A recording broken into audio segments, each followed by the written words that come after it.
সবাইকে প্রীতি ও শুভেচ্ছা জানিয়ে শুরু করছি আমাদের আজকের ভিডিও।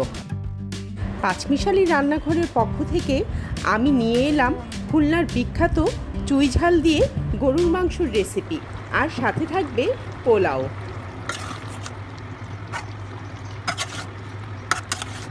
শুরুতেই আমি সুগন্ধি চিনি গুঁড়া চাল দিয়ে পোলাও রান্না করে দেখাচ্ছি। শুরুতেই আমি একটি হাঁড়িতে সয়াবিন তেল গরম করে দিয়ে দিচ্ছি 2 চামচ খাঁটি গাওয়া ঘি।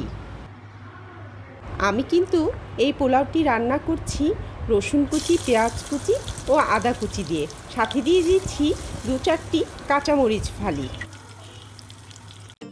এবার দিয়ে দিচ্ছি কয়েকটি এলাচ, দারুচিনি 1 টুকরো, একটি তেজপাতা আর কয়েকটি লবঙ্গ। সব কিছু ভালো মতো ব্রাউন করে ভেজে নিব। দিয়ে দিব স্বাদ মতো লবণ।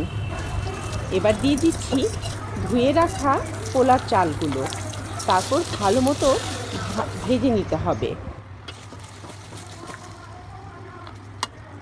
ভাজা হয়ে গেলে দিয়ে দিচ্ছি 1 চামচ ভর্তি করে গুঁড়া দুধ। এরপর দিয়ে দিলাম ফুটনো পানি। এখন পোলাওর চালগুলোকে ভালো মতো নেড়ে চেড়ে ঢাকনা দিয়ে ঢেকে অপেক্ষা করব পানি শুকিয়ে যাওয়া পর্যন্ত। চাল 80% সিদ্ধ হয়ে গেলে হাঁড়িটিকে দমে বসিয়ে দিব। এবার চুই ঝাল দিয়ে গরুর মাংস রান্না করার পালা। এই যে এটিই হলো খুলনার ঐতিহ্যবাহী চুই ঝাল। চুই ঝালের বাকলগুলো ছাড়িয়ে টুকরো টুকরো করে কেটে নিতে হবে। তারপর চুই ঝালের টুকরোগুলোকে ভালো মতো ওয়াশ করে নিচ্ছি।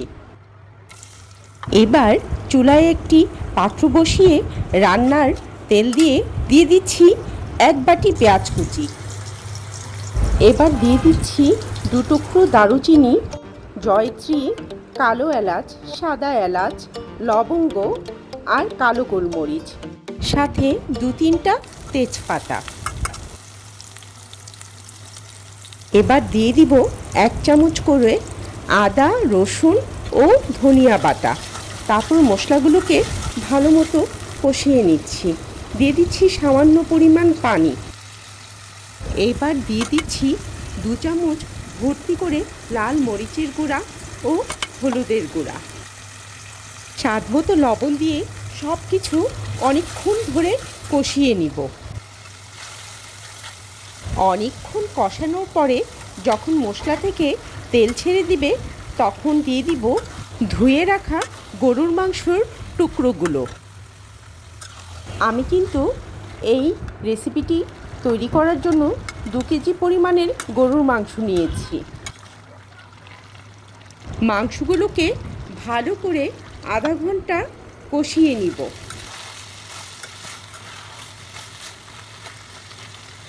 মাংস ভালো মতো কষানো হয়ে গেলে দিয়ে দিব কষে গরম পানি।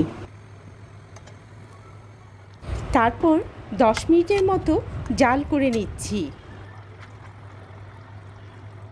জাল করা হয়ে গেলে দিয়ে দিব চুই ঝালের টুকরোগুলো।